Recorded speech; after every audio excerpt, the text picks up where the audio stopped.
Olá, planeta! Eu sou Jaqueline Meirelles e você está no Planeta ESG.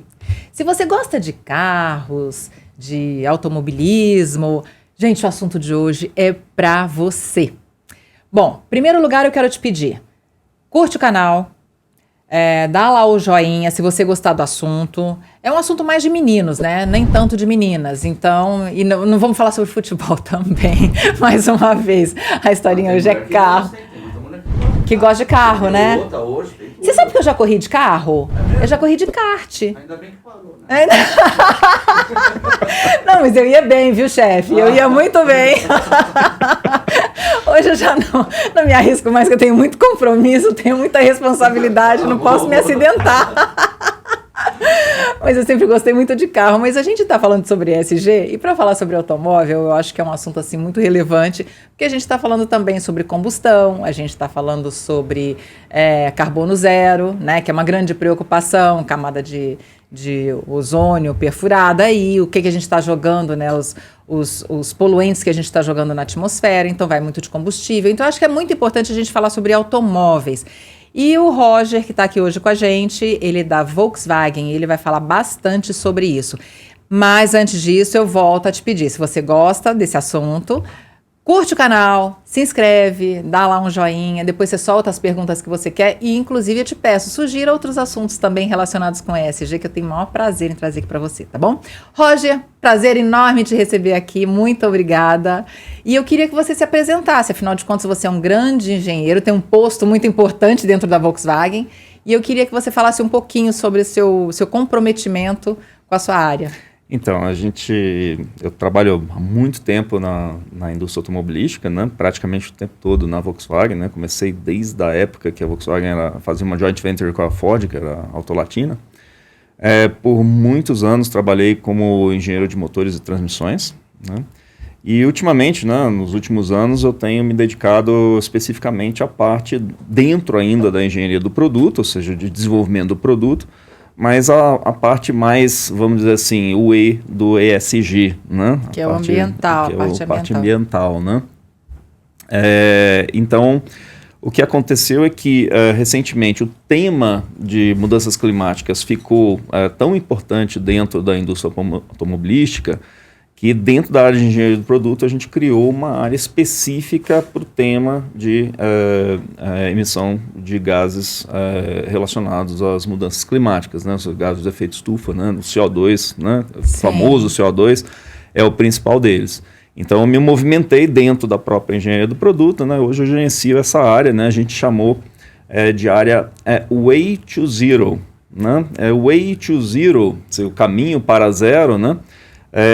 Ela é o mesmo nome da política de descarbonização que a empresa tem no mundo todo, e que a nossa subsidiária, claro, tem aqui no Brasil também, né, como consequência, e tem por objetivo pesquisar e contabilizar, né, os resultados, né, de ações que visam reduzir a emissão de CO2 dos nossos produtos em todo o ciclo de vida.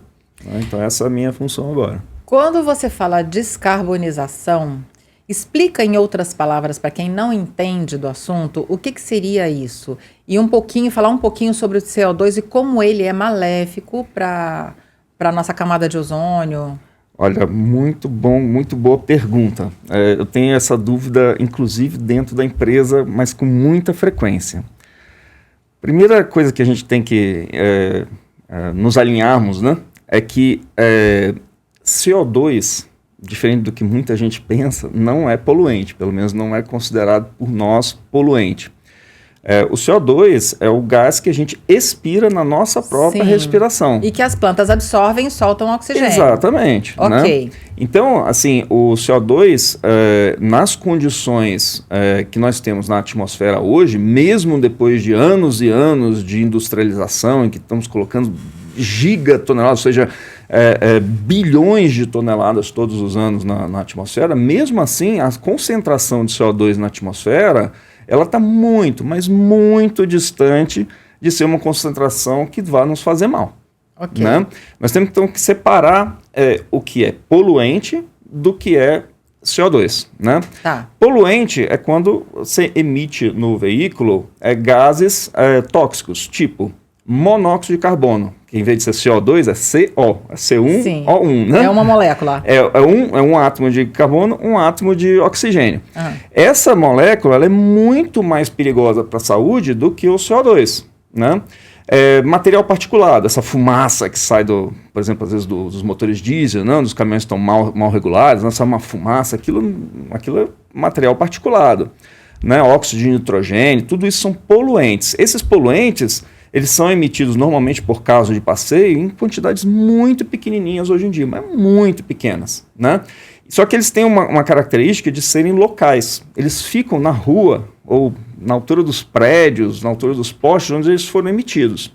Já eles são tão leves assim que eles não decantam, não descem? Não, eles são até meio pesados, né? Então eles não se dissipam muito para a atmosfera. Tá, mas né? eles continuam por aí, a gente continua respirando eles, mas eles continuam aqui embaixo. Continuam aqui embaixo. Então, inclusive... Então a gente vai se intoxicar. Exatamente. E aí dá as rinites, dão as doenças respiratórias. Então, esse tipo de poluente, isso que a gente chama de poluente, isso é controlado, por exemplo, no Brasil, desde o final da década de 80.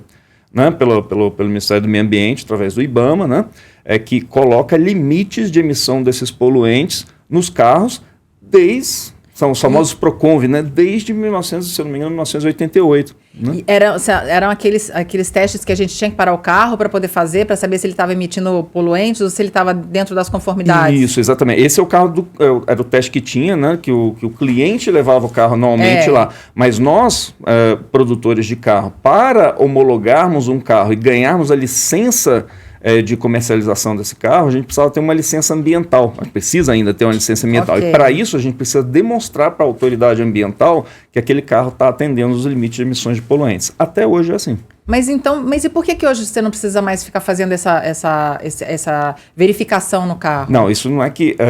o que acontece aqui... Que antes era obrigatório, que você tinha que colocar o selinho, né? O governo decidiu não fazer mais, né, esse programa, né, por diversos motivos. Mas nós continuamos fazendo os testes de homologação, que continuam sendo ainda mais rigorosos do que eram no passado, né? Para poder comercializar um veículo. E cada vez mais, mais ou menos a cada 5 anos, tem uma legislação nova, ou seja, novos limites que a gente tem que atender de poluentes que vão reduzindo o valor máximo. Pra você ter uma ideia, a unidade, a grandeza, né, em que se mede esses poluentes é da ordem de miligramas por quilômetro rodado. Miligramas, ou seja, mili quer dizer 1 grama dividido por 1000, né? Então, é uma quantidade muito pequenininha. E hoje, os carros mais modernos, os carros que se vendem atualmente, por exemplo, a emissão é praticamente só existente para os motores de combustão flex, né? Só existente na hora que o carro está frio. Depois que o carro esquenta, praticamente a emissão acaba, né? De tamanha a evolução que teve nesse processo. O que acontece? Qual é a diferença disso? A emissão do poluente, ela é um tema local. Então você não vai ver uma discussão entre países sobre legislações de emissões de poluentes. Mas todo ano tem discussões entre países, né, que são as Commission of Parties, né, as COPs, sobre emissão de CO2. Por quê? Porque o CO2 é emitido também pelos automóveis, em grande quantidade, né, diferente dos poluentes, em grande quantidade. Aqui no Brasil, a medida é em gramas por quilômetro, né, então não é em miligramas, é em gramas. Significa que é 1000 vezes mais por quilômetro rodado, né, a unidade de medição. E o que acontece? O CO2, diferente dos poluentes, ele não é local. O CO2... que é emitido aqui no Brasil, num dia, sei lá, 2 dias depois, pode estar nos Estados Unidos, pode estar na China. Porque ele vai embora, ele sobe. Ele sobe e vai embora, e se espalha pela Terra como um todo, né? Tá.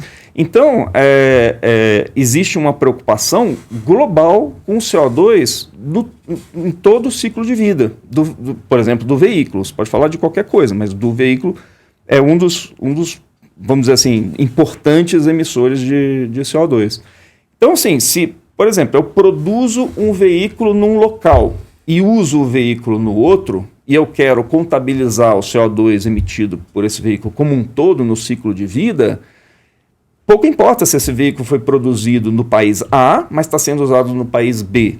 Né? Todo esse CO2 está vinculado àquele veículo. Né? Então, por isso que o fato dele se espalhar por toda a atmosfera faz com que o CO2 seja um problema global, não um problema local. E é por isso que todos os países discutem isso todos os anos. Tá, mas e aí como é que a gente resolve essa situação? Sendo que não vai parar a fabricação de automóveis, as pessoas não vão deixar de rodar.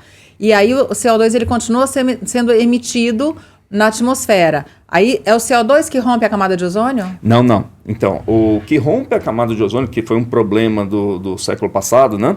No final do século passado, é a emissão de outro tipo de gás, né? Muitos os famosos sprays, né? Sprays, os clorofluor, né?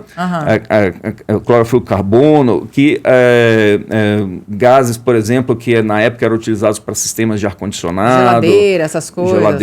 Essas coisas. Tudo isso prejudicava a camada de ozônio.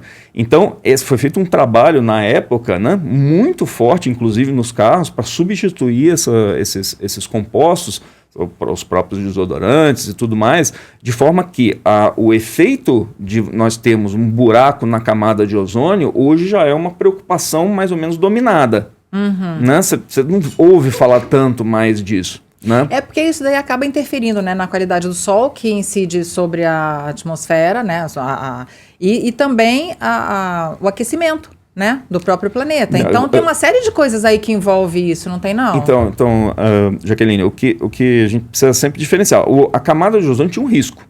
Né? Tinha um risco de formar um buraco, né? Então você não tinha mais aquela filtragem dos raios ultravioletas. Sim. E as pessoas iam ser queimadas, né? Isso é um efeito, né? Mas o efeito estufa que você fala atualmente, e o principal gás de efeito estufa é o CO2, né? É um outro efeito, né? Como é que ele funciona? A Terra, ela funciona como uma estufa. Você lembra? Você é do sul, de Curitiba? Lá, eu sempre uso uma foto. Então, eu gosto de usar uma foto que tem lá no Jardim Botânico de Curitiba, que é uma casinha de vidro. Né? Tem no Jardim Botânico de lá. Né? Eu acho bonitinho, então eu sempre uso essa foto. Você entra na casinha de vidro lá, você está enxergando tudo, mas você vai morrer assado. Exatamente. Mas como é que funciona? Aquilo se chama uma estufa. Se você for na Europa, tem várias estufas, né? em jardins, assim, de inverno. Né? Como é que funciona uma estufa? A luz solar entra, passa pelo vidro, então ele bate nas plantas e na terra que tem dentro da casinha e aquece as plantinhas e a terra. Quando há o aquecimento, as coisas que estão dentro da casinha tendem a perder calor. Né? Elas tendem a emitir calor. Correto. Só que o vidro, embora ele seja transparente à passagem da luz, ele é muito menos transparente à passagem do calor. Ele segura, ele retém o calor. Então a casa fica quentinha e a planta não morre no inverno. Né? Essa é a questão da estufa. A Terra, o planeta Terra, é uma estufa. Né? Então, graças a Deus, existe CO2 na atmosfera, né? E outros gases de efeito estufa que fazem o papel do vidro. Né? Então eles deixam a luz solar entrar e não deixam o calor sair. Se esses gases não existissem, a temperatura média na Terra seria assim da ordem de menos 15 a menos 20, a temperatura média. Né? Então provavelmente nem vida, talvez vidas microscópicas, mas não teria vida na Terra. Então, graças a Deus que existem esses gases e nosso planeta é uma estufa. O que nós estamos fazendo? Todos os anos nós estamos queimando bilhões de toneladas de combustível fóssil. Né? Não só na parte de transporte ou na indústria automobilística, nós estamos queimando para fazer tudo, para fazer aquecimento, para ligar fogão com gás natural que vem de poços de petróleo. Né? Isso tudo é carbono que você junta com o oxigênio, vira CO2 e você coloca na atmosfera, em quantidades monumentais. Então o que nós estamos fazendo atuando como seres humanos? Nós estamos engrossando o vidro da nossa estufa. E ficando cada vez mais quente. E isso altera o clima, altera a composição de vegetação, altera a composição dos oceanos, põe em risco espécies, põe em risco de biodiversidade, né? Causa problemas de extremos climáticos que a gente viu até aqui em São Paulo mesmo na semana passada, né? Sim. Dias extremamente quentes. Derretimento de calota polar. Derretimento de calota polar, aumento do nível dos oceanos. Então, assim, o custo para a humanidade por conta disso vai ser muito grande. Então, por isso, os países começaram a se unir. Começou na Rio 92, né? E vem vindo, né? Porque, como eu disse, o CO2 é um gás de efeito global. Tanto faz se é o Brasil que emite, ou se é os Estados Unidos, se é a China, todo mundo vai sofrer com ele, diferente dos poluentes. Se a gente emitir aqui nessa rua, vai ficar só nessa rua. Sim. Né? Então, por isso existe essa preocupação global hoje com o CO2. Então, essa é a grande preocupação da humanidade atualmente, né? Como evitar que a gente continue colocando toneladas e toneladas de CO2 todo ano na atmosfera. E esse CO2 é o que as plantas absorvem. Isso, mas as plantas absorvem... Só que a gente, com o desmatamento que tá, do jeito que a gente tá... São Paulo, olha, outro dia eu passei na minha rua, estavam derrubando um monte de árvores. Até entendo, podia ter pragas, isso e aquilo. Mas não deixam de ser plantas, né? E aí, como é que você para pensar? Não, porque chove, quebra o galho, arrebenta o fio, a rua fica sem eletricidade... Mas, escuta, vamos deixar a planta, a gente tá ficando tão sem planta, deixa a planta lá e começa a mexer, tirar esses fios e colocar, né, subterrâneo, que nem tem lá na Faria Lima, tá tudo lindo. Mas deixa a planta lá. Então, o desmatamento também não tá colaborando para que essa quantidade de CO2 continue cada vez acumulando mais? Você está falando, mas é muito certo. Porque está colaborando muito, né? Porque... a gente tem tem mecanismos de tirar o CO2 de volta da atmosfera. Então vamos voltar ao que a gente estava fazendo antes. Como que a gente gera energia hoje? Né? O mundo inteiro gera energia. A gente pega petróleo ou carvão, em grande quantidade. Né? Onde está esse petróleo e esse carvão? Estão debaixo da terra. Né? A gente pega isso aí, através de processos químicos lá, forma gasolina, forma diesel, ou queima o carvão para gerar energia térmica para aquecer no inverno, na verdade, ou para siderúrgicas, para fazer aço, né? Mas quando você fez a combustão, você uniu o carbono ao oxigênio, virou CO2 e jogou na atmosfera. Não existe mecanismo, né, dado que esse CO2 veio do fundo da Terra, né, não existe mecanismo que em pouco tempo, quando eu falo pouco tempo, é o prazo de vida de 2, 3 gerações humanas, nada vai pegar naturalmente... Consumir, tirar esse carbono e fazer ele voltar para debaixo da terra. Não existe um processo natural que faça isso. O que nós temos? As plantas, que ao crescer, elas agregam carbono. Inclusive, a Volkswagen fez um filme, né? Depois te passo... com o nome, né? As árvores são feitas de ar, né? Porque a árvore, para crescer, o que ela faz? Ela precisa de carbono no caule, nas folhas, né? Ela é feita de carbono. Então, de onde ela tira esse carbono? Da atmosfera. Então, ela é um elemento que recupera esse carbono da atmosfera. Mas não tem tanta árvore assim. E muitas das que tem, dia mais a gente está perdendo. Exato. Exatamente. Então, assim, aqueles elementos que poderiam servir para reduzir esse efeito, um deles são as florestas, a gente está cortando. Então, assim, é monumental a diferença entre carbono que a gente tira debaixo da terra e coloca na atmosfera e aquilo que a natureza tem condição de tirar da atmosfera e absorver. Esse equilíbrio foi desfeito por nós, seres humanos, na era industrial. Isso desde o século XIX. E esse desequilíbrio está aí há muito tempo. E o que está acontecendo, então? Está ficando muito carbono na atmosfera. Se você olhar a concentração de CO2 na atmosfera, ao longo dos últimos 60 anos, ela subiu, sei lá, de 300 ppm para 400 ppm. Aí você fala assim, mas ppm é pouquinho, não é uma quantidade de parte por milhão, é um tiquinho, né? Mas isso é o engrossamento do vidro da nossa estufa. E é isso que está fazendo a temperatura média do planeta aumentar e com todas as catástrofes que estão sendo previstas pelos cientistas, né? Pois é, né? Legal. Porque quando você fala, Você olha lá em Nova York, tem muita gente andando de bicicleta, né? As pessoas usam muito mais o metrô. Aí você olha aqui para São Paulo, as pessoas têm 2, 3 carros na garagem, porque a gente tem um rodízio que é justamente para evitar, até porque a pandemia colaborou muito com isso, né? As pessoas precisavam ficar em casa, então a qualidade do ar melhorou, a gente respirou melhor, as pessoas tiveram menos doenças respiratórias, mas depois voltou tudo ao normal. E aí, os carros, hoje vindo para cá, muito congestionamento, levei quase 1 hora para chegar até aqui, coisa que é uma coisa surreal, num horário que geralmente não é pico, mas você vê a quantidade de carros e as pessoas falam assim, não, eu preciso trabalhar, eu preciso do carro, mas quanto mais carros em casa, ou seja, mais deslocamento você tem. Então, como é que as pessoas podem colaborar com o meio ambiente, sendo que elas tiram esses carros de casa e não se preocupam com isso ou de alguma outra forma de deslocamento para evitar até que essa quantidade de... É que nem você falou, 1 por quilômetro, ok, mas quando você fala de uma cidade de São Paulo com o congestionamento que a gente tem, tudo bem, ele dispersa, mas é a outra quantidade, os outros poluentes que ficam aqui, que são nossos, né, que a gente vai acabar respirando também e isso daí acaba sendo inevitável. Como é que regula isso? Tem que ser uma coisa de consciência de cada um, não é? Sim. Bom, eu trabalho numa produtora de carros. Logo, eu não vou dizer que quem precisa de carro não vai ter um. Se você precisar de um carro, eu tenho. O que vocês estão procurando fazer é melhorar a qualidade do que vocês estão entregando para diminuir isso. É isso mesmo. Mas aí é que tá, vem da nossa consciência. Eu tenho 2 carros porque eu preciso furar o rodízio. Mas tudo bem, no seu dia de rodízio, que é um dia por semana, arrume uma outra forma de deslocamento para que você não precise tirar o carro de casa.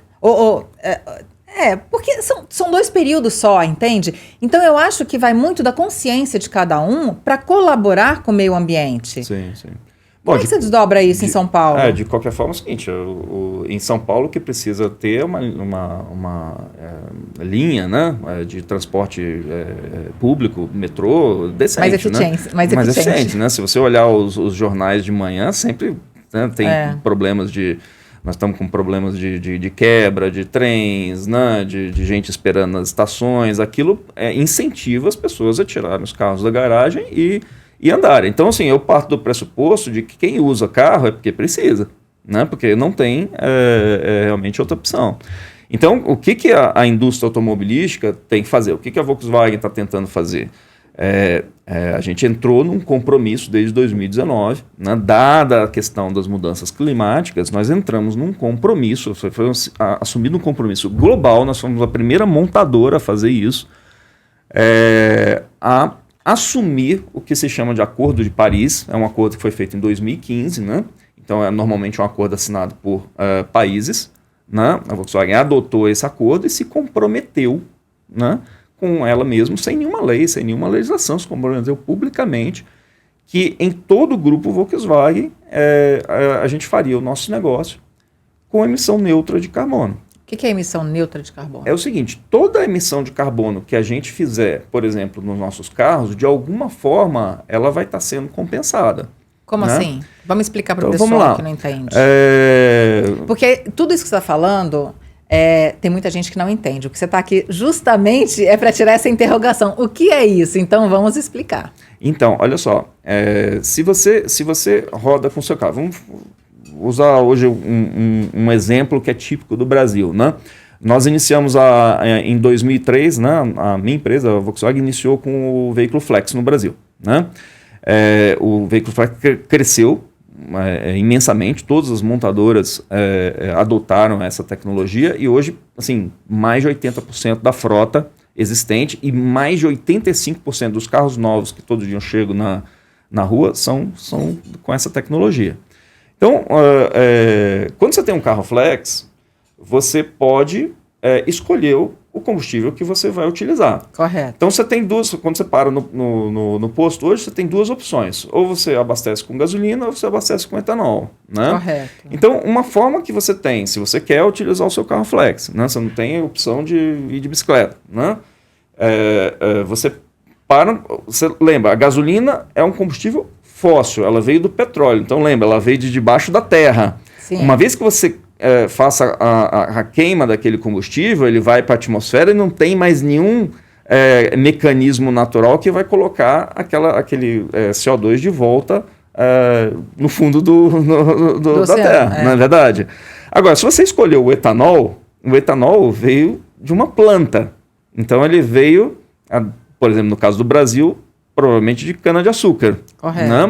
A cana-de-açúcar foi uma planta, ela cresceu absorvendo o CO2 da atmosfera. Então, toda a massa, toda a fibra, todo o caldo dela, no final das contas, o carbono que está ali veio da atmosfera.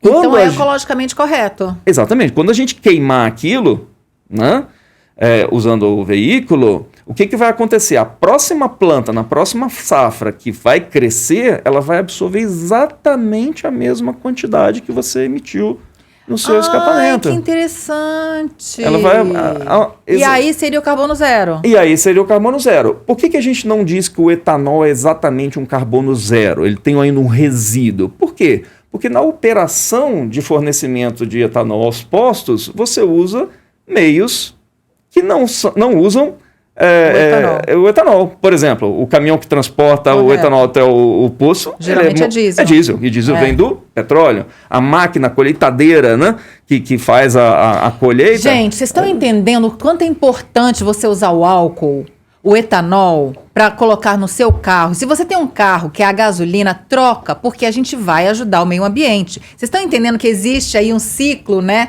natural, que a gente tem que respeitar. Pelo menos isso daí, não é? Exatamente. Desculpa, eu conheço um monte de gente, meu carro também é flex.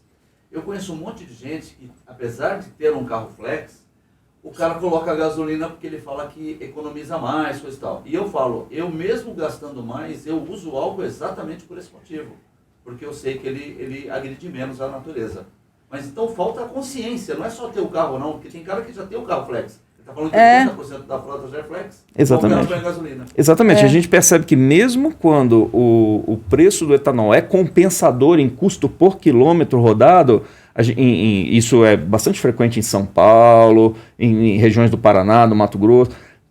Mesmo quando isso acontece, muita gente prefere abastecer com gasolina simplesmente porque tem que parar menos no posto, porque a gasolina, o carro anda mais quilômetros com o mesmo tanque, porque o álcool tem uma densidade de energia por litro, né? Tem uma quantidade de energia por litro menor. Então, ele por tanque, ele anda menos quilômetros. Né? Não é à toa que ele custa mais barato. Sim, né? Sim. Então, a pessoa às vezes se sente desconfortável com isso. Né? E tem um conceito também, Rogério, do cara achar que o álcool estraga o motor. Né? Os caras mais velhos, não, álcool estraga o motor. Não, tem várias coisas. Né? Então, assim, isso é uma atitude simples, de quem precisa utilizar o veículo, né, que reduz aí da ordem de 60%, 70% do CO2 que o veículo coloca na atmosfera. Simples assim. Né?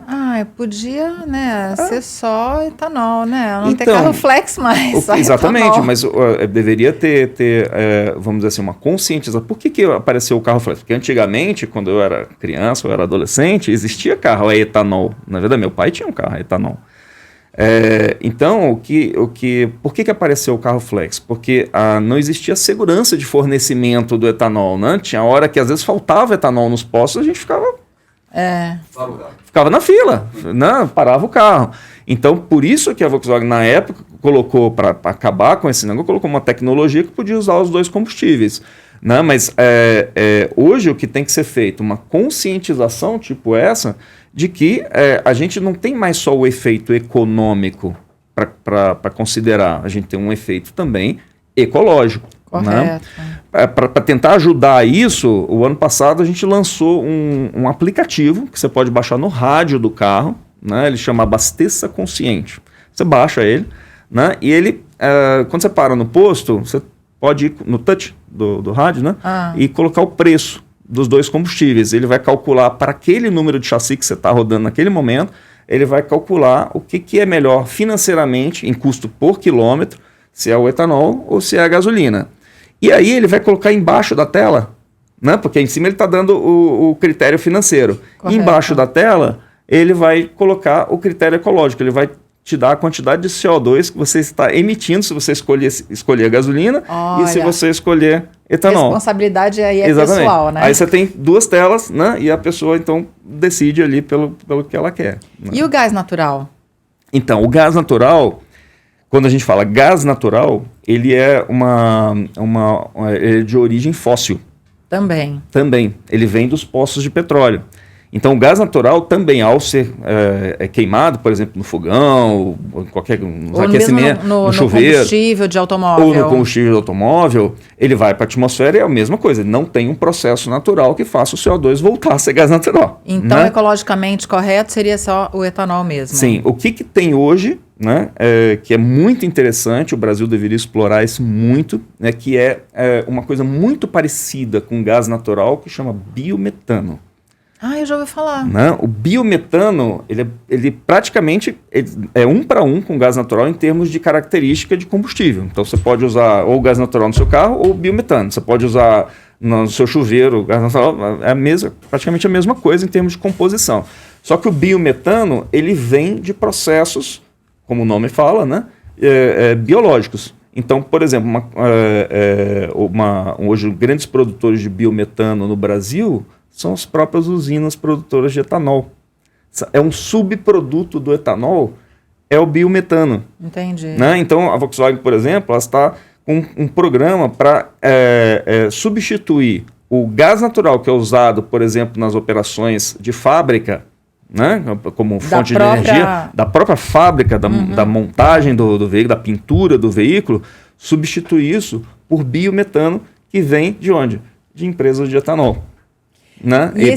Para neutralizar a operação da fábrica em si. E esse biometano ele também poderia substituir esse gás natural veicular aí, o GNV? Sim. Se você, inclusive, ele tem uma pegada de carbono menor do que o próprio etanol. Né? Se você substituir o veículo, não rodar com gás natural, rodar somente com biometano, a redução da emissão de CO2 que você está tendo na atmosfera é mais de 80%. Que legal. Mas esse biometano, ele já existe para comercialização de automóveis? Sim, algumas empresas, o que é feito? O gás natural, ele corre muitas vezes em tubulações. Sim. Né? E como o biometano tem uma composição muito parecida, ele pode ser injetado nessa linha, nessa tubulação, vamos dizer assim, como ele está misturado ao que vem fóssil, ele reduz a pegada de carbono do fóssil. Você cria uma mistura ali que tem menos pegada de carbono do que... É só uma questão de querer. É só uma questão de querer investir. E a de segurança? Seria como se fosse o gás, a mesma coisa? É a mesma coisa. Sob pressão? É a mesma molécula. É a mesma coisa. O gás natural veicular, ele é basicamente metano, só que é metano de origem fóssil. E o biometano é metano também, é uma molécula de metano, é de origem biológica. Né? E outra coisa maravilhosa, né, que poderia ser feito no Brasil, acho que tem algumas iniciativas já sendo feitas. Nós temos enormes cidades no Brasil, diferente da Europa, que são cidades menores. Né? Nós temos lixões enormes. Então, não dá para pegar esse lixão e transformar isso em gás? Com certeza. Isso é biometano. Então, né? Exatamente. Tantos lixões a céu aberto que estão contaminando também o meio ambiente. Você já percebeu que em alguns lixões fica uma tubulação saindo um foguinho? Saindo foguinho, Sabe por que se faz aquilo? Porque o metano, quando ele vai para a atmosfera, ele tem um poder de estufa, né? 25 vezes maior do que o do próprio CO2, que é o principal gás de efeito estufa. Então, para evitar que aquele metano vá para a atmosfera e produza mais efeito estufa que ainda que o CO2, é melhor transformá-lo em CO2 queimando e jogando fora. Ai, meu Deus, olha que coisa. Também. Então, assim... E a Volkswagen está pensando em alguma coisa nesse sentido? Sim, na verdade, o que a gente está fazendo é incentivando com que os produtores de biometano utilizem isso e gerando demanda, por exemplo, nas nossas fábricas. Entendi. Né? E eu queria que você falasse um pouquinho sobre o carro elétrico, porque todo mundo acha que o carro elétrico é legal, porque não polui o meio ambiente, porque não solta gás e tal, não é? Mas existe uma contrapartida aí. Então, vamos lá, o carro elétrico. Se você tem o seu carro elétrico, vamos falar primeiro do uso do veículo. Toma sua água, fica à vontade. Aproveita e toma a sua também. Vamos hidratar. A água não gera efeito estufa, né? Embora a água, o vapor de água seja também um dos grandes gases do efeito estufa, só que ela vai e volta para a atmosfera, né? Você sabe uma coisa que eu escutei falar que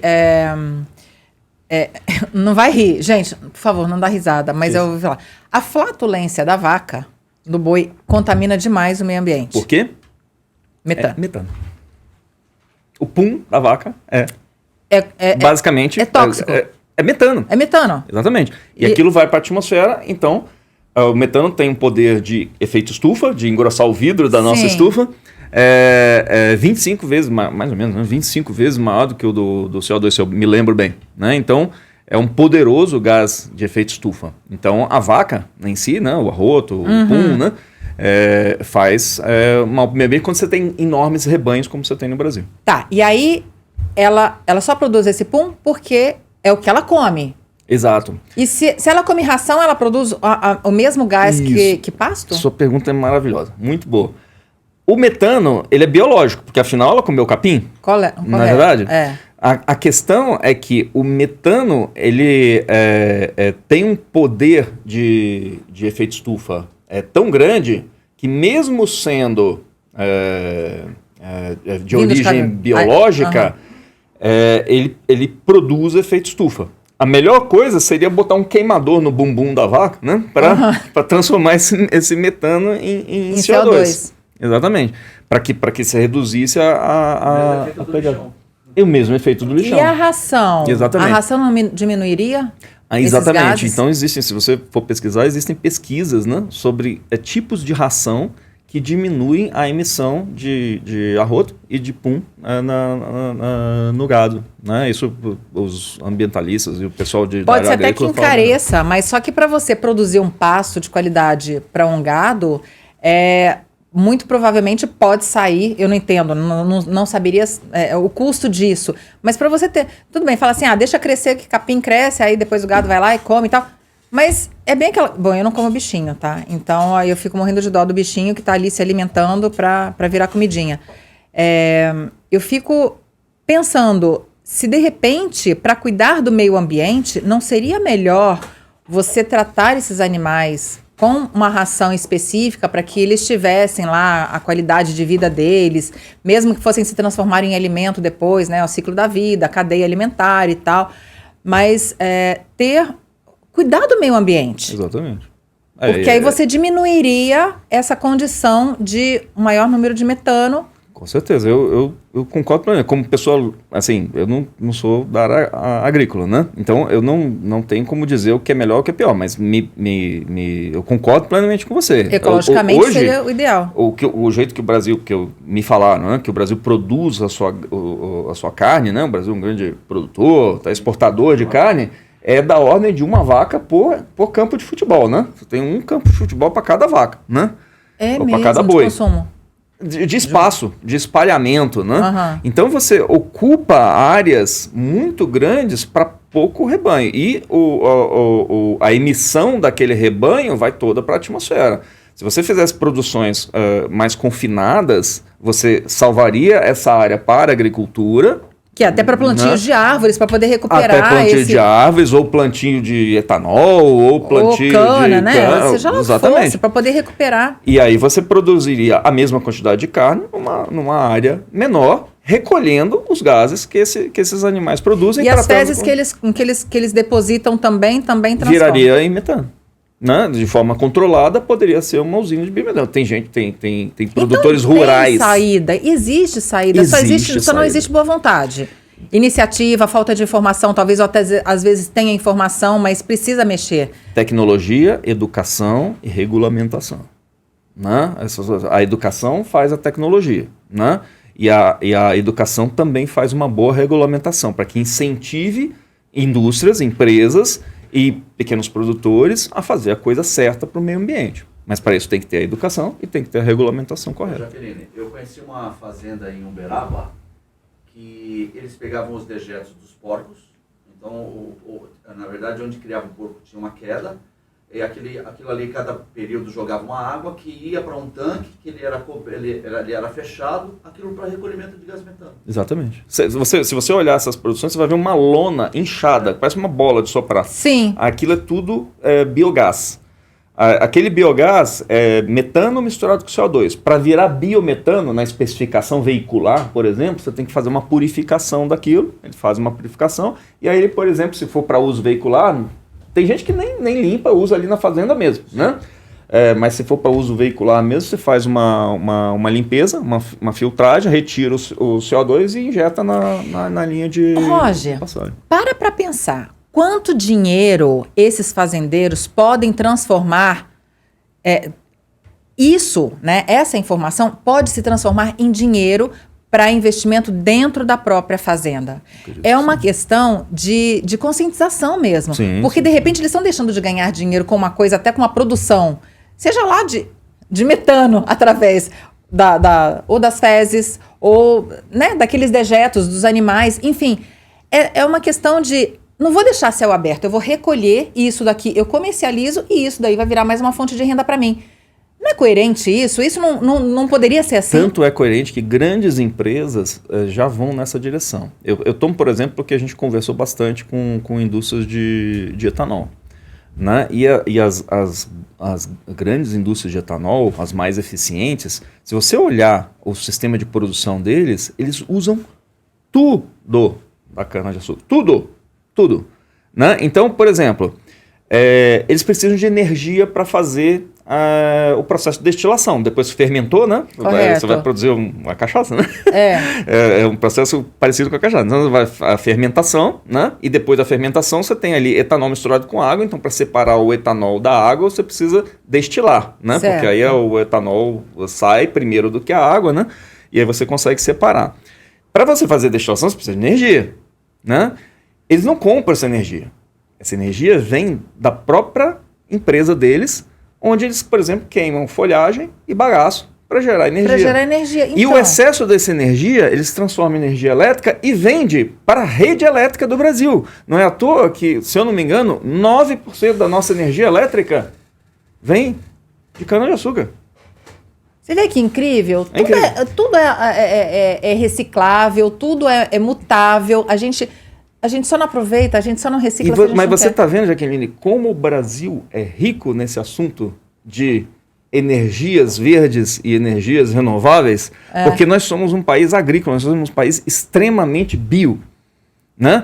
A única coisa que a gente está fazendo de errado é destruir floresta, né? E criar gado em grandes extensões. Se a gente melhorar essas duas coisas, o Brasil decola em termos de energia verde, em termos de indústria verde, em termos de transição energética. Nós podemos liderar isso no mundo. E está caminhando para isso, né? Exatamente. Então, voltando à questão que você perguntou antes, dos carros carro elétricos, né?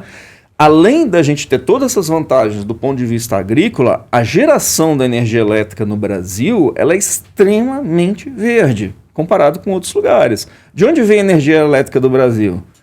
Primeiro lugar, né? Vamos olhar assim, mais de 60% vem de energias hidrelétricas, né? O que é energia Sim. hidrelétrica? É uma cachoeira, né? Você faz um reservatório alto, a água cai passando por uma turbina que gira, e essa turbina gira um gerador. Então, de onde vem essa energia? Ora, vem do sol, que aquece a água, gera chuva, cai em cima do reservatório, né? E vai um ciclo contínuo. Então, é uma geração quase que, entre aspas, de graça, né? Diferente, por exemplo, de lugares que usam carvão tirado da terra ou petróleo tirado de debaixo da terra, queimam, geram calor, esse calor gera vapor de água para passar na turbina, gira a turbina para gerar o gerador. Então, você gerou energia elétrica, mas a partir de uma origem fóssil. Então, o que adianta o carro elétrico nesse lugar que faz... o carro usa energia que no fundo uma energia que parece que é limpa, mas na verdade está gerando queima de carvão ou queima de petróleo lá em outro lugar, distante ali, talvez alguns quilômetros. Que está mandando CO2 de novo para... Que está mandando CO2 para a atmosfera. Então, assim, a questão do carro elétrico é de onde vem a energia elétrica que esse carro está usando. Essa é a questão. Por quê? O CO2, vou repetir de uma vez, é um gás que se espalha pela atmosfera. Não, o CO2 que a gente emite aqui, tanto faz onde a gente emitiu, ele vai prejudicar todo mundo. Uhum. Então, se eu estou usando o carro aqui, ele é limpinho porque ele não tem escapamento, mas ele usa uma energia elétrica que foi produzida de fonte suja a 1.000 quilômetros de distância, tanto faz, porque é CO2. O CO2 daqui a 2 dias está em todo lugar. Correto. Né? E vai para o mesmo planeta. Então, assim, a primeira questão do veículo elétrico é qual é a origem da energia elétrica que aquele carro está utilizando. O Brasil ele é favorável a isso, ou seja, o carro elétrico no Brasil ele emite pouco CO2, por quê? Porque a nossa energia elétrica, em sua grande maioria, é originária de fontes limpas ou renováveis, tipo energia hidráulica das usinas hidrelétricas, ou como a gente falou agora há pouco, né, da produção de cana-de-açúcar, né, de biomassa, ou o que está crescendo bastante é geração eólica, né? No Nordeste, você vai agora passear lá no Nordeste, vai na praia lá, uma quantidade de catavento, né, que a gente de geradores. E até a solar que está crescendo bastante. Então o Brasil tem tudo isso, né? Outra questão sobre o carro elétrico. A primeira, de onde vem a energia. A outra questão, de onde vem o carro. Né? Correto. Porque o carro, quando ele é produzido em um local onde a energia é suja, para você produzir, você tem um esforço, você tem máquinas, você tem extração de matéria-prima, né? Você tem máquinas ali para cavar, para obter no carro elétrico, por exemplo, você tem componentes importantes, né? e não muito fáceis de você obter, tipo lítio, tipo cobalto. Por causa da bateria. Por exemplo, na bateria, né? Tipo cobre. Na verdade, tem muito cobre dentro do carro elétrico, né? Por isso que o carro é tão caro. Por isso o carro é tão caro, né? Além da tecnologia, o carro tem tudo, tem componentes, muitos componentes eletrônicos. Então, tudo isso requer materiais e esforço de produção muito maior do que um carro convencional. Correto. Né? Muito maior. Então, quando você fala quando eu falo esforço, traduza isso em energia gasta para a produção. E a energia gera CO2. Aí vamos ver. Se a gente produzir esse carro num local onde a energia é suja, o carro chega para você 0 km, mas lá no outro país, lá do outro lado do mundo, ele já botou um monte de CO2 na atmosfera. Então, deixa eu te compensar, porque o tempo de vida desse carro elétrico compensa o que ele deixou de emitir de CO2 na atmosfera. No tempo de vida dele, compensa a quantidade de CO2 que foi emitida na atmosfera pelo tempo de para a fabricação dele? Vale a pena? Isso aí é um cálculo complexo. Então, nós nos propusemos a fazer essa conta. Olhando o caso do Brasil, onde o uso do carro já gera muito pouco CO2, porque a energia elétrica do Brasil é muito boa. Porém, a gente não produz carro elétrico. Não existe aí Então a gente já está consumindo um carro elétrico que foi feito com energia ruim, suja. Exatamente. Então a gente fez essa conta. Então a gente pegou um carro, importou, a gente poderia ter importado da Ásia, poderia ter importado da Europa, poderia ter importado dos Estados Unidos. A gente importou da Europa, que era um caso médio. E a gente rodou esse carro imaginariamente, num modelo matemático, né, numa simulação, a gente rodou esse carro 200 mil quilômetros no Brasil. Né? E a gente calculou, depois a gente fizemos o descarte dele, fizemos o descarte da bateria, o descarte das peças. Depois eu quero que você fale um pouquinho sobre o descarte, porque a gente está falando aí de materiais pesados que o meio ambiente não absorve. Exatamente, mas a gente considerou isso do ponto de vista de cálculo. Então a gente chegou a uma quantidade X, a vida do carro, de toneladas de CO2 que esse único veículo emitiu. E aí a gente comparou com um veículo produzido no Brasil, Flex, que o cliente, imaginariamente, teria decidido, pela vida inteira do carro, só usar etanol. Esse veículo ganhou. Emitiu menos CO2. Olha, tá vendo? E até a nível de valor também, de preço também não compensa. Exato. Aí existe esse segundo aspecto, né? O veículo elétrico, ele tem um custo de rodagem muito bom. E campeão, porque a energia elétrica no Brasil é barata. Se a gente comparar com a Europa, a energia elétrica no Brasil é boa. O custo é muito, muito baixo. O custo por quilômetro de um carro elétrico é muito baixo comparado a um veículo rodando com etanol ou com gasolina. Né? Mas o custo inicial do carro realmente é muito alto. Né? Então, quando você tenta diluir isso ao longo do tempo, o carro elétrico só vale a pena, efetivamente, se você tiver necessidade de rodar muito, mas muitos quilômetros por dia. Essa é a questão. Se você tem essa necessidade, talvez o carro elétrico faça sentido para você. Né? Se o seu carro vai ficar parado, né? Tanto do ponto de vista de CO2 quanto do ponto de vista de, não vale a pena. De dinheiro, talvez não valha a pena. Porque eu sou ecologicamente correto, que eu só uso carro elétrico. Não é bem assim. Não porque é bem assim, esse exatamente. Consumo e a sujeira que foi gerada, né, para o meio ambiente, para a construção disso, e como é que fica o descarte dessa bateria e desse cobre, desses elementos aí que... Isso é uma coisa séria. Exatamente.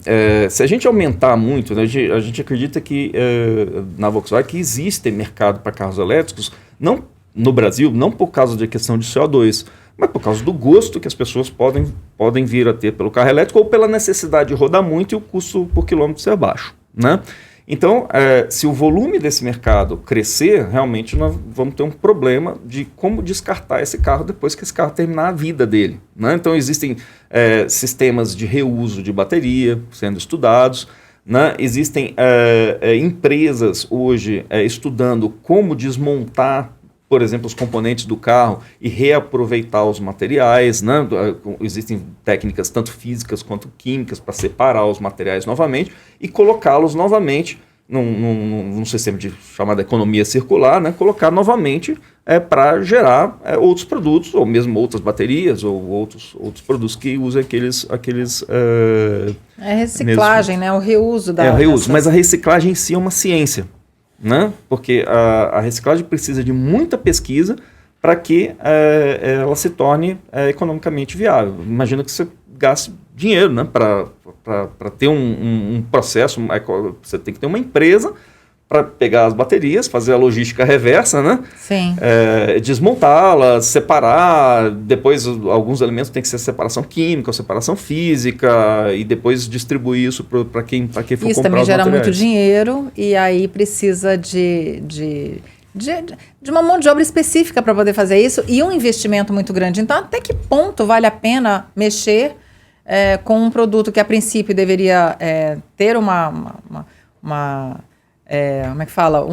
Um uso adequado, né? Que não poluísse o meio ambiente, mas também o descarte disso depois, a dor de cabeça que isso daí gera, que a gente não está nem preparado para isso ainda. Os carros já estão rodando por aí, né? Na hora que eles pararem, será que a gente está preparado para receber tudo isso? Jaqueline, a gente fala, eu pelo menos falo pro meu pessoal lá na área, é o seguinte: a gente não é dono do mundo, né? A gente não tem que dizer para o cliente o que ele tem que usar. O cliente é o chefe, né? Sim. Ele vai dizer o que ele vai utilizar. Então, se o cliente, por motivo A ou motivo B, quiser, a gente tem que conscientizá-lo, né? Tipo esse bate-papo que nós estamos fazendo aqui, conscientizá-lo.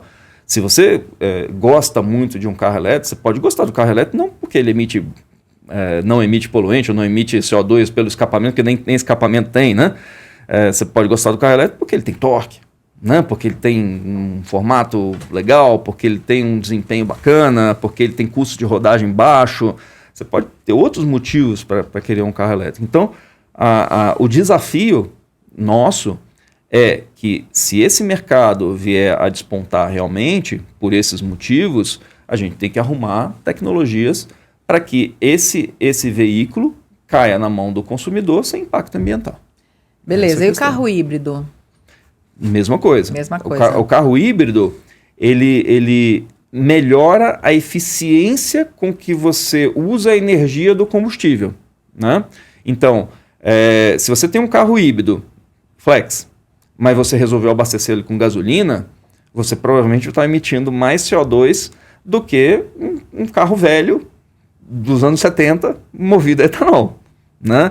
Então, não adianta você comprar um carro híbrido e rodar com gasolina, né? Se você comprar um carro híbrido e quiser efetivamente ter uma pegada de carbono baixa, você tem que usar um combustível de baixa pegada de carbono, né? Então, cuidado, né? Não é só o fato do carro ter escrito híbrido que ele tem uma pegada de carbono baixa, né? Você tem que ter híbrido, o fato que ele usa pouco combustível para rodar a mesma quantidade de quilômetros, mas se você escolher um combustível fóssil, como a gasolina, você vai estar botando CO2 na natureza. Não adianta nada ser híbrido. Talvez se você comparar com outro carro a gasolina. Uhum. Mas se você comparar um carro híbrido a gasolina com um carro normal a etanol, puxa, eu acho que em mais de 90% dos casos o carro convencional a etanol vai estar emitindo menos que um carro híbrido. CO2, né? A Volkswagen colocou no mercado, eu não sei se já colocou no mercado, eu acho que sim, os ônibus elétricos. Combis, né? São combis? São vans, né? As vans? Vans elétricas. São as vans elétricas. E porque elas rodam muito, compensa? Se você rodar tem dois tipos de produto, né? Tem um caminhão de entrega, que não é a nossa empresa, né? É uma empresa coligada ao grupo, né? Que é a Volkswagen Caminhões e Ônibus. Eles têm um veículo de entrega que é elétrico. Então, por que isso faz sentido? Porque é um veículo de entrega.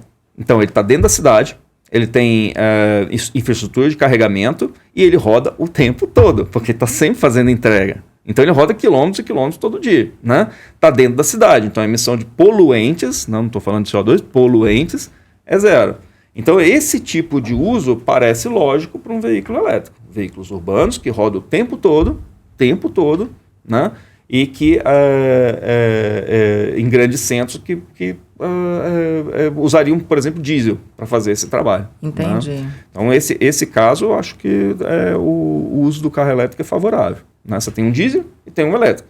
Né? Se você comparar com o etanol, não dá certa conta, mas se você comparar com o diesel, o elétrico então fica a menos. dica para essas empresas que fazem uso de vans que rodam o dia inteiro para fazer essas entregas. O ideal, realmente, Exatamente. Você paga mais caro, mas também você colabora com o meio ambiente e vai fazer o uso esse carro vai ter uma vida útil, realmente útil, né? Exatamente, porque, só para resumir, o carro elétrico ele gera muito CO2 na hora da produção e não gera nada na hora do uso, Sim. não é verdade? A não ser isso principalmente no Brasil, que a energia é boa, né? Então, se você pegou um carro que tem muita pegada de carbono na hora da produção, se você deixar esse carro parado, né? Se você comprou ele para deixar Não parado compensou. na garagem, não compensou. Né? Você vai usar aquele carro se você usar muito o veículo. Aí sim, tudo bem, aí você compensa aquela geração de CO2 na época da produção. Agora, eu já andei lendo que um grande emissor de poluentes na atmosfera são os aviões, né? Esse combustível dos aviões, inclusive, tem até no show do Coldplay, eu não sei se você teve a oportunidade de ver, eles usam eu acho que é biocombustível, combustível ecológico, né, que eles chamam, que seria então esse combustível verde. Sim, é o chamado SAF, né? O Sustainable Aviation Fuel, né? É o SAF. Né? Então é possível, existe combustível para avião, que é um combustível sustentável. Ah, sim, existe. O grande desafio para a área de transportes aéreos é você ter isso em quantidade, né? Porque as quantidades deles são enormes. Né? Você faz quanto gasta de combustível, são toneladas, né, de querosene, né? Para você sair daqui e ir para a Europa. Né? Sim. Então são toneladas e mais toneladas. Então, o desafio é o fornecimento de matéria-prima para a produção desses combustíveis. E se você quiser conversar com pessoas que lidam com a indústria do etanol, vocês vão ver que a indústria do etanol está de olho nesse mercado também. Né? Porque a partir do etanol, você consegue produzir querosene de aviação. Né? É mesmo? Então, tem essa alternativa, então não dá para fechar os olhos, a gente realmente tem que mexer. Você viu qual é a chance do Brasil em toda essa discussão? Que um problema enorme que a humanidade está sofrendo pode se tornar uma enorme oportunidade para o Brasil se desenvolver, né? Se investir nas coisas certas, se investir na educação, na formação das pessoas, né? Justamente para fazer os projetos certos e as regulações corretas. Né? Que coisa, né? É muita informação. Tem aquele negócio. O Brasil é um país muito rico. Na verdade é isso, Roger. O Brasil é um país muito rico, mas a gente tem que saber como administrar toda essa riqueza para fazer isso realmente funcionar. A gente quer. Eles querem, quem está lá no poder, o que eles estão fazendo para facilitar tudo isso, para viabilizar tudo isso?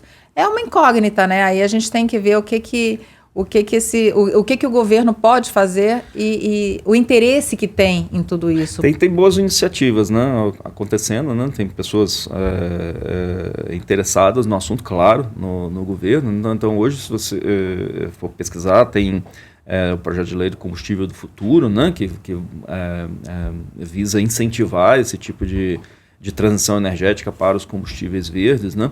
A própria indústria automobilística, né, no caso, eu sou bem afetado pela legislação que se chama Rota 2030, né, que pede que o consumo dos carros seja reduzido de tempos em tempos, né, ou seja, o consumo médio dos carros. Né. Então, todas essas legislações elas vêm de encontro a você ter uma menor emissão de CO2. Então, assim, existem iniciativas políticas também sendo feitas para criar uma regulação correta. Talvez o que precise o Brasil, eu diria que precisaria discutir o que a gente chama de roadmap, um caminho para o futuro, né? Um caminho para essa transição. Por quê? Porque qualquer empresa precisa de previsibilidade. Não um investimento num carro novo, numa tecnologia nova, no mínimo aí é 4 a 5 anos. Né? Então, se a gente não tiver uma previsibilidade de que vai haver determinado combustível no futuro disponível para os nossos clientes, a gente fica com medo de investir. A gente fala, poxa, por que eu vou investir? Não, por que eu vou botar talvez uma fábrica de carro? Não, a Volkswagen vai investir milhões e milhões de uma fábrica de, sei lá, carros elétricos no Brasil, se não tem segurança que vai ter infraestrutura de carregamento. Fica o gato, o que nasceu o primeiro ovo ou a galinha, né? Então, o que eu acho que falta, né, do ponto de vista político, é se construir um roadmap, né, um caminho, um mapa, uma visão de futuro que seja corroborada, né, por todos os stakeholders, discutida amplamente com a sociedade, né, para que exista uma previsibilidade. Aí, claro, cada empresa vai usar aquele mapa, né, vai usar da melhor forma possível. Não, eu vou atuar fazendo um carro menor, eu vou atuar fazendo um carro... Cada um desenha conforme o seu interesse, aquela visão que está tendo do futuro. Mas o governo deveria ter esse caminho, né, falar assim, não, olha, gente, daqui a 20 anos, o Brasil se comprometeu a ter pegada de carbono, o Brasil inteiro, ter pegada de carbono zero lá em 2050 também, em toda a sua economia. Então, o Brasil tem que parar com o desmatamento, né? O Brasil tem que... É necessário, né? É necessário, é absolutamente necessário. Né? O Brasil tem que, em um determinado momento, dizer que não vai mais permitir que a gente use combustível fóssil nos nossos meios de transporte, não é verdade? Senão nunca vai chegar até porque existem outras soluções, outras alternativas, então não justifica continuar batendo tudo bem, o combustível fóssil era uma possibilidade, agora já tem outras possibilidades que concorrem que são muito mais... Exato, imagina se você fosse dona do Brasil e falasse assim, a partir de amanhã ninguém mais usa gasolina. Certamente o que ia acontecer? Todo mundo tem carro flex, todo mundo ia abastecer com etanol. Sei lá, uma semana depois acabou o etanol. Porque não dá para você... não tem produção suficiente. Suficiente para você atender a todo mundo. Então o que você tem que fazer? Um roadmap. Fala assim, pessoal, daqui a 10 anos... Fazer uma previsão e trabalhar com essa... proibir todo mundo de usar gasolina. Tá? Se preparem. Né? Você tem 10 anos para investir, para fazer novas empresas, né? Então você tem uma previsibilidade firme de mercado, dizendo que, se você é um produtor de biocombustível, seja metanol, biometano, biodiesel, qualquer coisa SAF, né, para aviação e tudo, você fala, puxa, vai ter mercado. Eu tenho coragem de tirar o dinheiro do bolso do banco e colocar lá e transformar aquilo numa indústria, porque eu sei que eu vou recuperar aquele investimento. É diferente de você não saber nada. Né? Você não sei o que vai acontecer, você não investe. Né? Essa falta de previsibilidade, eu acho que poderia ser melhorada se a gente tivesse no Brasil uma visão de longo prazo. E nesse caso a iniciativa pública é muito importante. Sim, muito importante. Exatamente. Deve incentivar as pessoas, porque o Brasil tem muitas pessoas com capacidade, mas não tem dinheiro para investir. Não. E aí não sai do lugar. Se você tem previsibilidade, você tem um plano de longo prazo para a transição energética, né? Ou seja, não usar mais fósseis e usar combustíveis verdes, biológicos e tudo, você pode gerar diversas ações intermediárias, tipo, dado que a gente tem esse plano, vamos separar uma quantidade de dinheiro dos impostos para servir de base de incentivo, de investimento, né? Sei lá, o BNDES, o Fundep, o Finep, tem um monte, né? Para incentivar a criação de empresas produtoras desses tipos de energia, né? Sobre o combustível, né, da aviação, a gente está falando do querosene. O quanto o querosene polui o meio ambiente? A mesma coisa que o diesel, por exemplo. Nossa, é muito. É muito, muito. Uma escala maior porque queima muito. muito. Porque queima muito. E tem muito avião. Eu moro embaixo da rota, a cada 3 minutos passa um avião na minha cabeça. Olha, uma passagem, você tem sites que calculam isso, né? Mas eu tenho a impressão que uma viagem comercial para a Europa, eu vou lá na minha matriz, por exemplo, pego um avião aqui em Guarulhos e vou lá para minha matriz, né? Eu tenho a impressão que se eu faço isso, né? Eu, passageiro, sou responsável por umas 6 toneladas de CO2 na atmosfera. Numa viagem? Numa viagem. Só eu. Gente. É absurdamente grande. A ordem de magnitude, né? Se você roda a gasolina, seu carro, você resolve abastecer com gasolina, gasta um tanque por semana. Não é absurdo um tanque por semana, certo? Certo. Um tanque de um carro médio hoje, 50 litros, tá? Tá. Só para você ter uma ideia, tá? Se você rodar gastando um tanque por semana de gasolina, seu carro, depois de um ano, colocou na atmosfera 5 toneladas de CO2. 5 toneladas. 5 vezes o peso do carro em dióxido de carbono. Agora espera. E numa viagem coloca 6. E numa viagem para a Europa coloca 6. Em um ano rodando... Você coloca 5. Coloca 5. Você tem uma ordem de grandeza. Então, o que você roda em um ano com carro a gasolina, você numa viagem para a Europa, você já deve colocar. Mais ou menos isso. Eu tô passada. É muito CO2, gente. A emissão humana de CO2 por ano, hoje, mais ou menos, pode procurar nos sites, na internet, quem quiser procura aí na internet, é da ordem de 50 bilhões de toneladas, não é de quilos, de toneladas por ano. Um carro pesa 1 tonelada, certo? Mais ou menos. Um Polo pesa 1.100, 1.150 quilos. Uhum. Né? Vamos falar, um carro pesa 1 tonelada. Imagina 50 bilhões de carros na forma de CO2 jogados na atmosfera.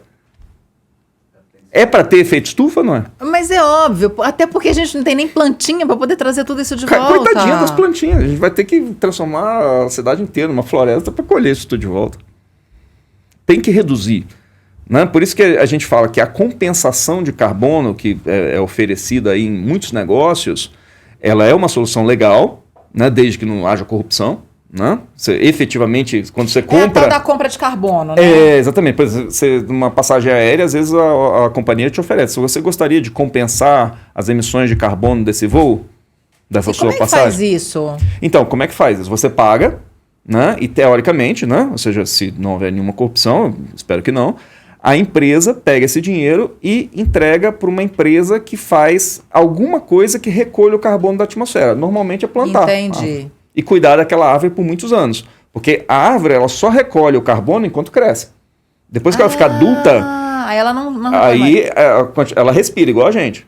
Entendi, mas é muito pouco o carbono que ela tira da praticamente zero. Né? Então a árvore ela vai recolhendo enquanto ela cresce. Entendi. Depois que ela está adulta, é porque ela está acumulando carbono no caule, nas folhas, ela está virando uma coisa adulta. Né?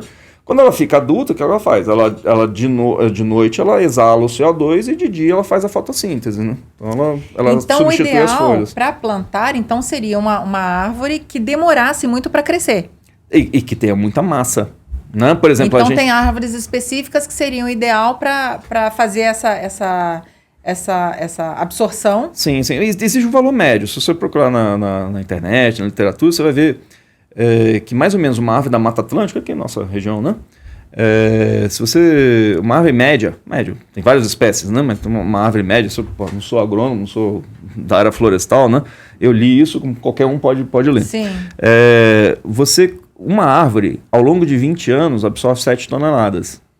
20 anos para absorver 7 toneladas. Uma viagem para a Europa para jogar 6. Então você... Poxa! Então, o que você tem que fazer? Você vai para a Europa? Ah, legal, vai para a Europa. Você tem que plantar uma árvore média da Mata Atlântica e cuidar dela por 20 anos. Porque ela vai crescer, aí ela vai absorver esse CO2, né?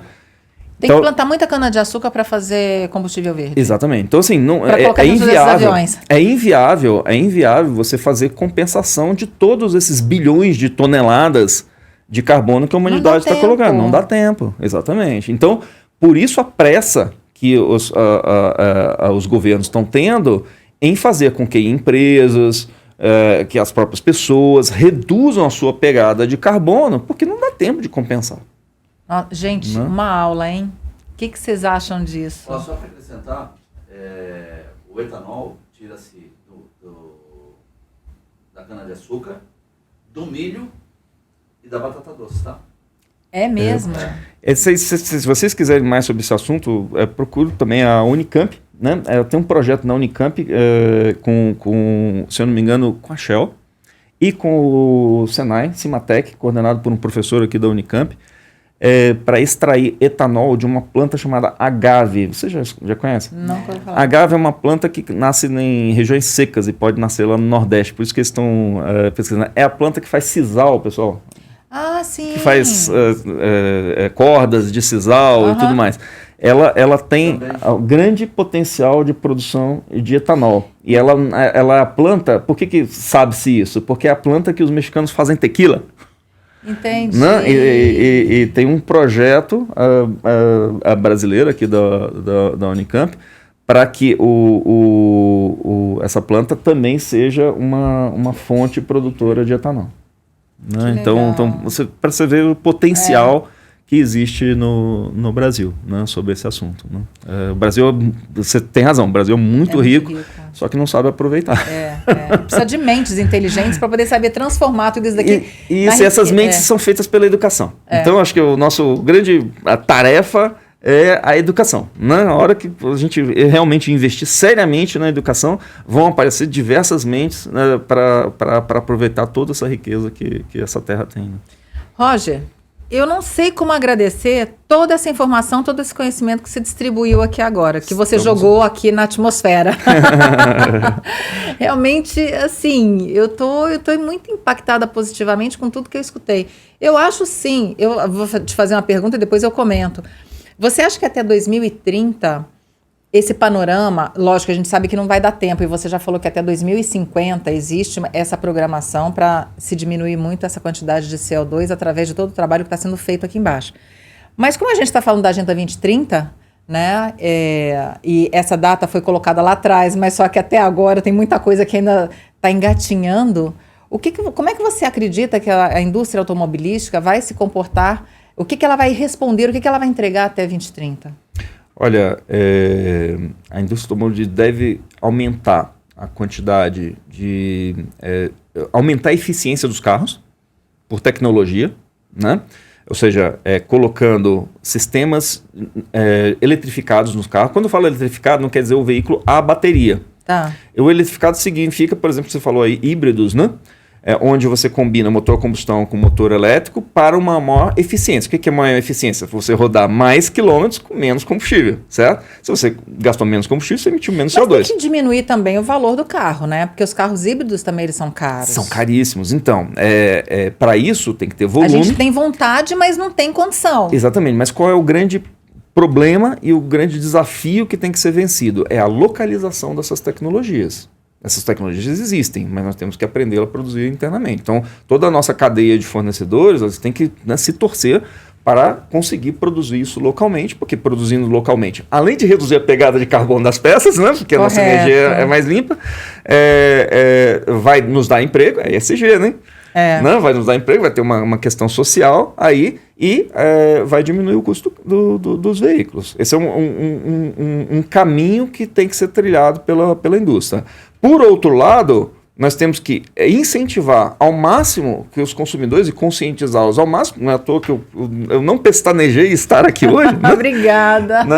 Nós temos que conscientizar ao máximo os nossos consumidores desse problema, né? E que às vezes a solução está na mão deles.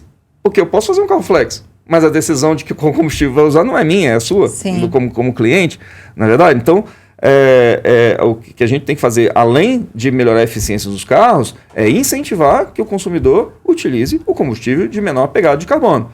No Brasil, hoje, no momento, o que tem disponível, graças a Deus, e a todo o trabalho da indústria de etanol, é o etanol, né? Então, pode ser que no futuro surjam gasolinas sintéticas, diesel sintético, né? Diesel vindo de óleos vegetais, né? Que já existe o biodiesel, mas pode ser melhorado, né? Então, é isso que precisa ter na cabeça das pessoas, né? A transição energética não vai ser tão direcionada no Brasil pelas regulamentações. O consumidor tem que participar disso também. Né? Tem que ser conscientizado. Aí eu fico me ocorreu aqui até uma preocupação. A partir do momento que o consumidor, tendo essa consciência, passa a usar mais o etanol, aí a gasolina ela vai deixar de ser consumida e aí o que eles vão fazer? Baixar o preço para ficar mais barato do que o etanol e aí o brasileiro vai lá e compra a gasolina de novo para poder, porque é o combustível mais barato. Tem que ter a consciência. Quanto vale o ecológico? Não é verdade? O softwarezinho, o aplicativo que a gente colocou no rádio, uma hora pode ser que ele mostre que a gasolina é mais favorável em termos de preço do que o etanol. Pode ser que ele mostre isso, na verdade, dependendo da relação de preço que acontecer no posto. Mas nós, como designers de automóveis, a gente vai tentar fazer automóveis que sejam mais eficientes com etanol do que gasolina. Isso é uma coisa, mas isso só não é suficiente, né? O consumidor ele tem que olhar para a parte de baixo do aplicativo e falar, gente, 60% a 70% a menos de CO2 na aí natureza. Essa pessoa ela tem que pensar no futuro da geração dela, né? Dos filhos, dos netos. O que eu estou deixando de herança, né, do meu planeta para essas crianças, para esses filhos, para esses netos, para esses bisnetos. Porque vai depender dessa mudança que a gente está fazendo aqui agora, a construção de um planeta mais sustentável, que é a única coisa que a gente está buscando. Isso é tão importante que é importante que a gente tenha esse bate-papo com as crianças. Porque elas vão sofrer os problemas das mudanças climáticas, não nós. Na verdade, a gente vai sofrer o calor da semana passada, uma tempestade aqui, uma enchente ali e tudo, mas imagina que esses dias quentes que nós tivemos em São Paulo vão se tornar os mais frescos do futuro. Na verdade? Então, imagina essa geração quando tiver, a minha filha, por exemplo, quando ela tiver, sei lá, a idade que a avó dela tem, 84, não, 80 anos, né? Ela vai estar vivendo num mundo cão, né?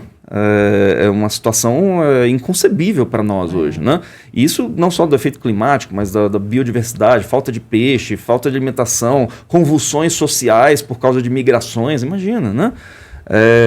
Então, é muito importante que a gente fale com as crianças também, né? Para que as crianças já sejam desde já educadas para que, assim como a gente educa ela a lavar a mão antes do almoço, porque ela seja educada a apagar a luz, seja educada a falar para o papai, vamos etanol, né? Então, mas você vê que às vezes tem que ser, então isso daí tem que ser feito um trabalho na escola, porque se o pai não tem essa conscientização... Às vezes o filho tem.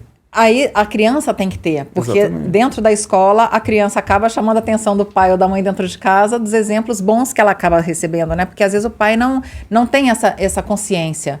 Exatamente. de E outra coisa, a criança é a esperança. E a gente não pode perder a esperança. Porque se a gente perder a esperança, fala, cansei desse negócio de mudança climática, deixa pra lá.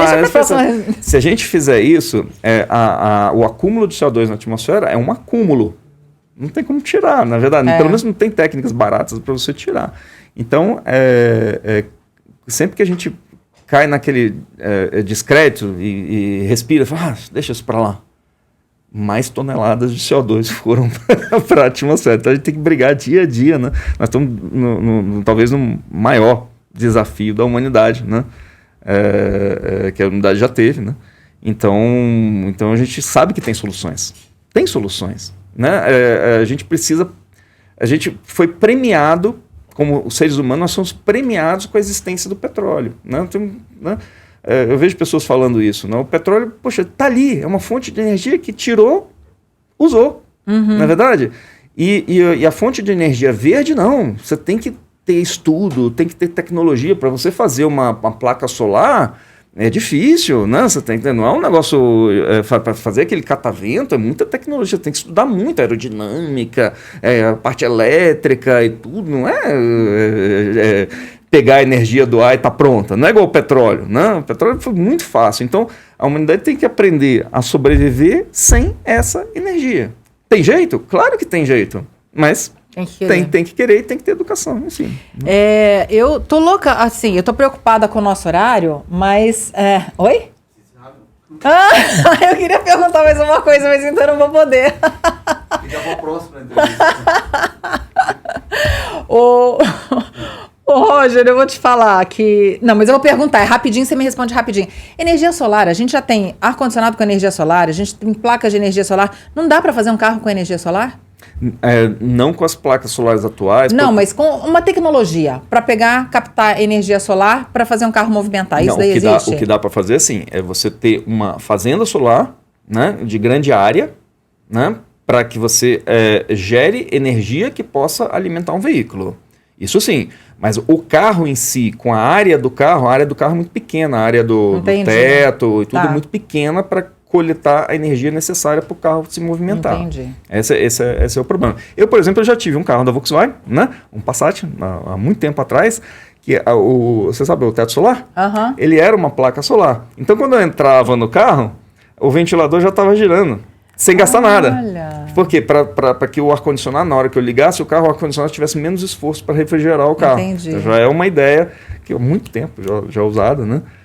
Que reduz, mas você não consegue movimentar o carro. Você movimentar um ventiladorzinho, né? Pra circular o ar ali no carro. Então, esse é o problema.